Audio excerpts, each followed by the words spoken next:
नमस्कार मित्रों, आप सभी का लॉजिकल सनातन ज्ञान चैनल में स्वागत है। इस चैनल में हम लॉजिक के माध्यम से और विज्ञान के माध्यम से सनातन की ऊंचाइयों को और हिंदुत्व की गहराइयों को जानने का प्रयास करते हैं। आध्यात्मिक दृष्टि से और वैज्ञानिक दृष्टि से किसी भी घटना का विश्लेषण करने का प्रयास करते हैं। तो अभी जो वर्तमान विषय चल रहा है वो चीन के ऊपर है। मैंने इसके पहले भी कई क्लिप लिखे थे और उसमें ऐसा संदेह व्यक्त किया था कि चीन को तो पूरा तबाह होना है, और ये बात मैं फिर से बोल रहा हूँ। इसके कई वैज्ञानिक कारण जो है वो मैंने इसके पहले के क्लिप में आपको बताए हैं। संक्षेप में, चीन ने सबसे अधिक प्रकृति को और सृष्टि को नुकसान किया है, और जिसका जो नतीजा है, ख़ामियाजा जो है, वो विश्व के 134 देश भुगत रहे हैं। तुर्की में आग लगी हुई है, अमेरिका में अभी आपके अलास्का में पूरा जो तुम्हारा क्या नाम है, वो बर्फ़ का जो ग्लेशियर है वो पूरे के पूरे पिघल रहे हैं। अमेरिका में तूफ़ान आया हुआ है, ब्रिटेन में आधी गर्मी, कनाडा में गर्मी, और बाकी जो एशियन देश हैं उनमें बाढ़ के मारे परेशान हैं।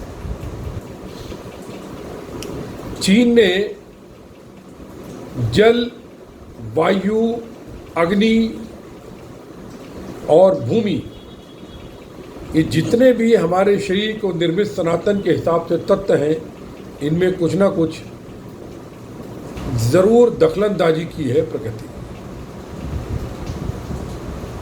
आध्यात्मिक दृष्टि से अगर हम देखें तो सूरदास ने, संत रविदास ने, उड़ीसा के एक प्रसिद्ध संत ने उड़िया में भविष्यमालिका लिखी हुई है, उसमें जय गुरुदेव ने श्री राम शर्मा आचार्य, जो गायत्री परिवार के जो जनक थे, उन्होंने, अमर महर्षि ने अपने शिष्य महर्षि श्रीकांत को समझाया था, उनके हिसाब से और कई संतों के हिसाब से ये जो सदी है 2020 के बाद का जो समय है, ये विश्व के लिए अच्छा नहीं है। और अगर हम बात करें धार्मिक ग्रंथों की, तो 5000 साल पहले ही जो भविष्य पुराण है उसमें बहुत कुछ दिया हुआ। नास्ट्रेडमस ने 500 साल पहले भविष्यवाणी करके बताया। यहाँ तक कि कुरान ने भी ये बताया कि 14 सदी, अभी तो 50 साल करीबन ऊपर हो गए, लेकिन 14 सदी के बाद जो है विश्व का विनाश। तो मतलब भाई, इतने बड़े भविष्यवक्ता में 50-100 साल का अंतर कोई माने नहीं रखता है। अब देखिए, चीन ने कृत्रिम वर्षा करी, वर्षा रोकी, वर्षा करी, कृत्रिम सूरज बनाने का प्रयास किया, और ग्लेशियर्स को पिघलाकर, तोड़कर भारत में तबाही लाने का प्रयास किया, उस पर प्रयोग किया। लेज़र के द्वारा उसने बर्फ़ को काटा, जो भी हमारे वहाँ त्रासदी भारत में आई थी। कुल मिलाकर के उसने, अच्छा, इसके अलावा उसकी नीयत हमेशा ख़राब रही है। गरीब देशों की भूमि हड़पना है ना, जो कुछ भी बात हो, पराया माल अपना, ये उसकी जो विस्तारवादी नीति रही है। इसके अलावा उसके वहाँ उन्होंने ये कानून बनाया, और उसके अनुसार ये है कि किसी भी मनुष्य के अलावा किसी भी जीव को पीड़ा नहीं होती है। ये ऐसा उन्होंने एक विधेयक टाइप, मतलब एक मैंडेट गवर्नमेंट का बना के रख दिया कि आप जितनी भी पीड़ा दे सकते हो जीवों को, पशुओं को दीजिए, कोई बात नहीं।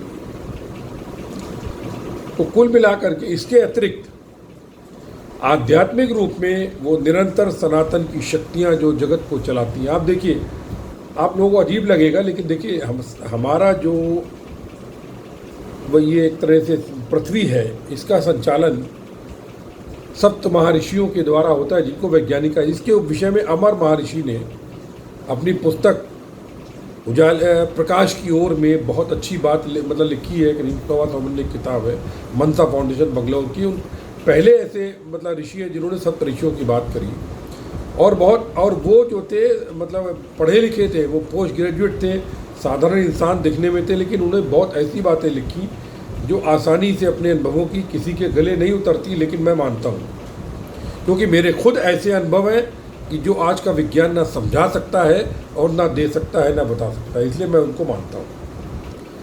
आप ये सोचिए, जब हमारा मंगलयान जा रहा था मंगल की तरफ, तो 2 बार उसकी गति धीरे हुई थी, तो कोई ने उल्का पिंड आकर के टकराए थे और उन्होंने उसकी गति बढ़ा दी थी। क्यों? ये सहयोग था। नास्तिक लोग हमेशा, जो अनीश्वरवादी हैं, वामपंथी हैं, ये हमेशा यही कहेंगे ये ऐसा सत्य नहीं, ये बाई चांस है, लेकिन हमेशा बाई चांस नहीं होता। कितने ही वैज्ञानिकों ने पिछले 50 साल में खोद करके बोला है कि बहुत बड़ा क्या कहते हैं उल्का पिंड टूट के धरती की ओर आ रहा है, नहीं आ रहा है, लेकिन वो धरती के पास आता है और धरती से कुछ किलोमीटर, 36,000 किलोमीटर दूर, 36,000 किलोमीटर धरती, अंतरिक्ष मापन में 36,000 किलोमीटर कुछ नहीं होता है, वो धरती के पास से निकल गया।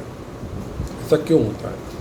इसका कारण ये है कि ये सृष्टि बहुत सुंदर है, इसकी रचना जो ईश्वर ने की है, उस जगत के नियंता ने की है, वो तो उसको चलाने वाले सप्तऋषि उसको नष्ट करना नहीं चाहते हैं। अमर महर्षि ने लिखा है कि वो विभिन्न आपदाएं जब आती हैं, उन्होंने कई ऐसे वर्णन दिए जो भारत में हुए थे, कई बातें हुई, उन्होंने जिक्र किया है और उसका विज्ञान उत्तर नहीं दे पाया था कि वो घटनाएं उनको वो अपनी शक्तियों के द्वारा, प्रार्थना के द्वारा उन आपदाओं को धरती से अभी तक बचाते आए हैं।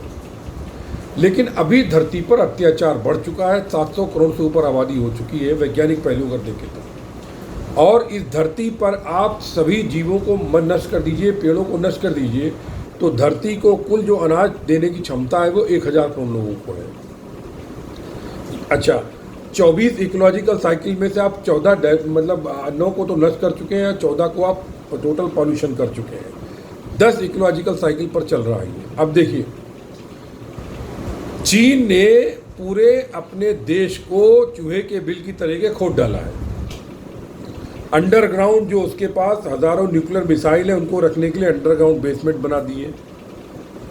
समुद्र को खोदने का प्रयास करके वो अभी उसने जो कृत्रिम द्वीप बनाया था, वहाँ पर अगर ऊपर से वो हथियार ले जाता है तो सैटेलाइट देख लेता है, इसलिए वो अंडरग्राउंड टनल बना करके वहाँ पर जो है अपना सिस्टम पहुँचाने के चक्कर में था।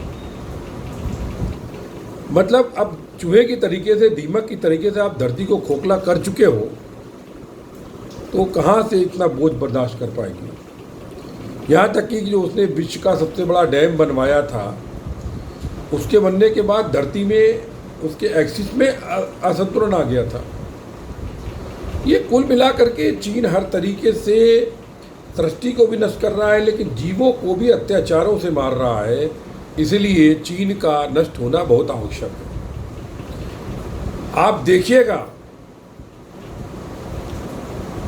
विश्व की आबादी कितनी कम रह जाएगी कुछ सालों में, जैसा कि भविष्यमालिका में बोला गया है और संतों की भविष्यवाणी भी है। सभी लोगों ने बोला है कि सूरदास को भी, जिन्होंने भी बोला है, क्या कहा है, इस समय वर्तमान 700 करोड़ से आबादी 100 करोड़ से नीचे आनी है। 80% लोग, करीबन 75% लोगों को राम नाम सत्य होना है।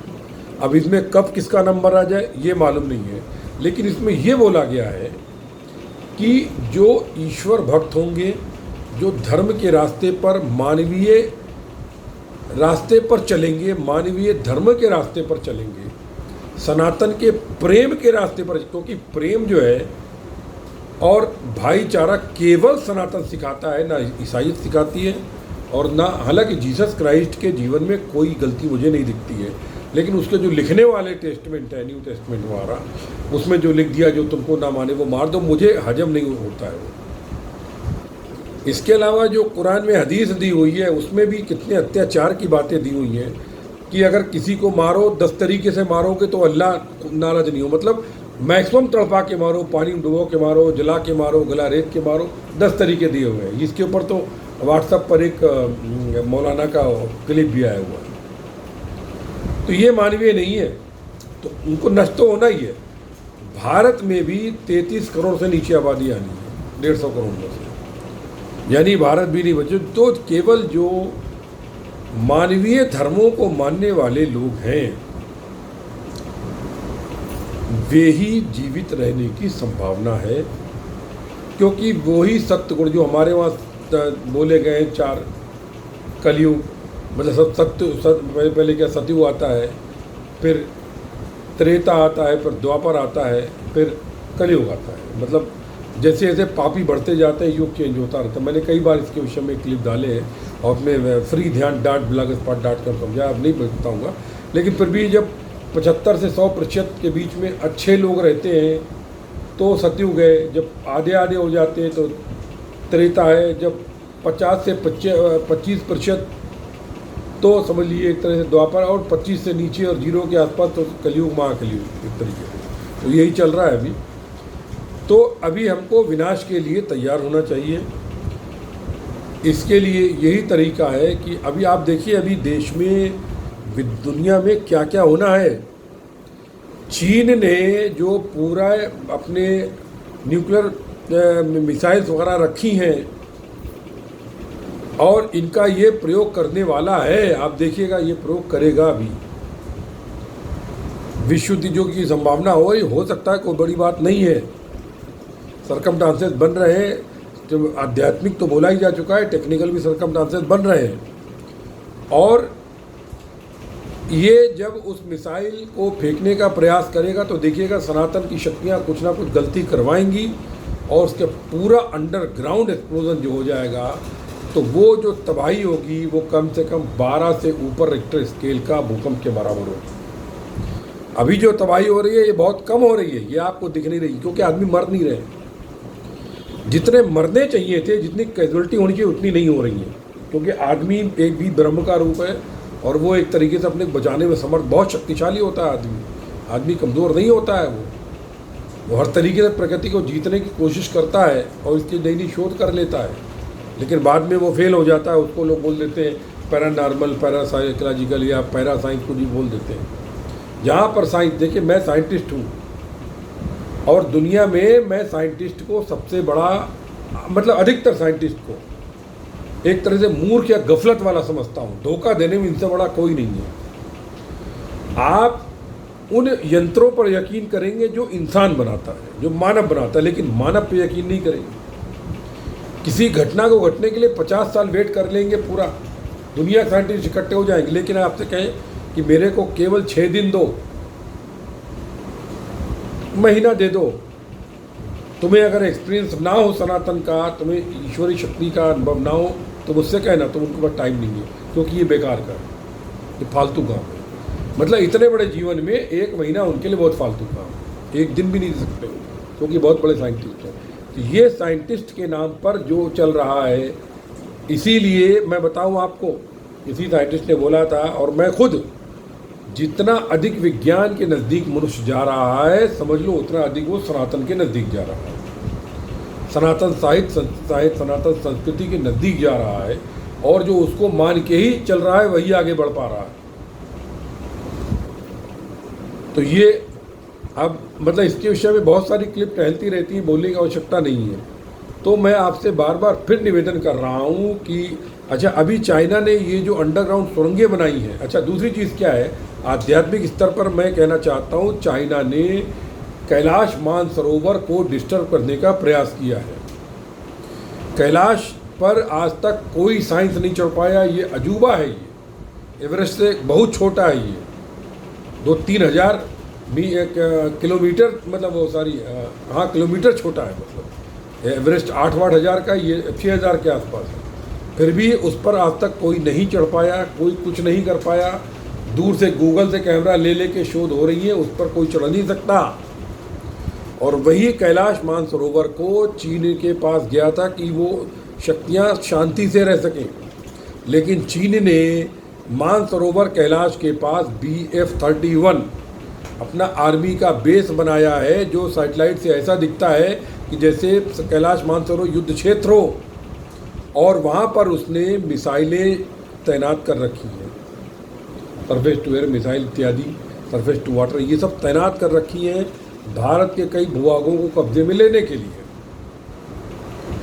और उसने कैलाश पर्वत पर के पास में जो बताया जाता है उसके ऊपर इसके पहले भी चीन के कई शासक जाना चाहते थे क्योंकि उनको ये पता लगा था किसी लामा से, क्योंकि कैलाश पर्वत जो है ये बौद्ध का, जैनियों का, लामाओं का, तिब्बतियों का और हिंदुओं का एक बहुत धार्मिक स्थान है। और ये सत्य भी दिखता है क्योंकि कैलाश पर आज तक कोई वैज्ञानिक कोई थ्योरी नहीं दे पाया, ना कोई चढ़ पाया, ना कोई चढ़ सकता है। तुम बृहस्पति तक चले जाओ, सूर्य तक चले जाओ, कैलाश पर्वत पर नहीं चढ़ सकते। लेकिन उस कैलाश पर्वत के साथ चीन निश्चित रूप से कुछ ना कुछ हरकतें कर रहा है। सनातन शक्तियां नाराज हैं और अब चीन का बचना तो बहुत मुश्किल है। लेकिन वो क्या है, गेहूं के साथ घुन पिसता है, इसलिए भारत पर भी तबाही आ रही है। उसने प्रकृति के साथ बहुत छेड़छाड़ करी है, उसका नतीजा पूरी दुनिया भुगत रही है। कृत्रिम वायरस बनाया उसने, कोरोना कोविड का पूरी दुनिया में फैलाया। ये वास्तव में विनाशक एक है जो कलियुग को नष्ट करने में सहयोग देगा, खुद मरेगा और दूसरे को भी मारेगा। इन्हीं शब्दों के साथ आपसे यही निवेदन करना चाहता हूँ कि भैया आप लोग अधिक से अधिक मेडिटेशन करें, अधिक से अधिक जो सनातन के धार्मिक ग्रंथ है जैसे दुर्गा सप्तशती है, हनुमान चालीसा है, शिव चालीसा है, ये आपके वासुदेव की आराधना है, कृष्ण की आराधना है, शिव की, जो भी आपको अच्छा लगे उसको कहानी के तरीक़ों से पढ़िए और उनका नमन करके देखिए। आपको जो नाम अच्छा लगे, सारे नाम तो ईश्वर के हैं, अपनी बीबी का नाम ही जपिए, जो भी नाम होगा, लेकिन नाम जपिए, अंतर्मुखी होने का प्रयास कीजिए, जिसके कारण आप की जो अंदर की आत्मिक शक्ति है वो परालौकिक परमात्मा की शक्ति से कहीं जुड़ गई तो भाई आप बच सकते हैं। बाकी तो प्रभु की लीला कौन जाने। जय गुरुदेव, जय माँ काली। आप सभी के हृदय में उपस्थित उस परम ब्रह्म को नमस्कार करता हूँ। सर्वस्व ब्रह्म, सर्वत्र ब्रह्म।